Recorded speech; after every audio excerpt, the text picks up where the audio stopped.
মাননীয় প্রধান অতিথি, যার বলিষ্ঠ নেতৃত্বে আজ বাংলাদেশে এক নতুন ভোরের স্বপ্ন দেখছে।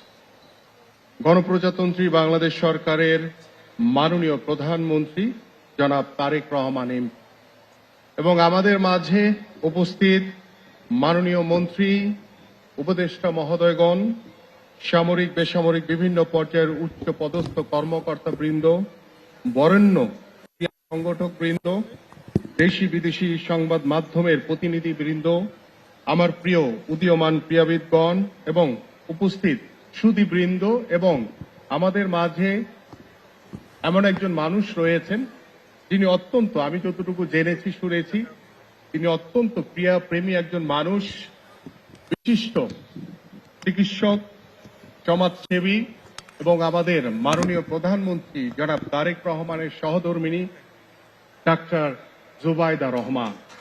সবাইকে আসসালামু আলাইকুম। আজকের এই মুহূর্ত বাংলাদেশের ক্রীড়াঙ্গনের জন্য একটি মাহেন্দ্র ক্ষণ। আজকের এই আয়োজন কেবল একটি উৎসব নয়, বরং এটি আমাদের সরকারের ক্রীড়া সংক্রান্ত নির্বাচনী ইশতেহারের প্রতিটি প্রতিশ্রুতি বাস্তবায়নের মাইল ফলক।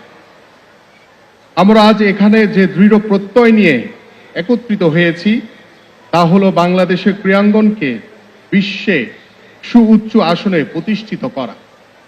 যুব ক্রীড়া মন্ত্রণালয় দায়িত্বপ্রাপ্ত প্রতিমন্ত্রী হিসেবে আমি গর্বিত যে আমরা তৃণমূলের প্রতিভাকে জাতীয় আমি একটু আজানের জন্য বিরতি নিচ্ছি।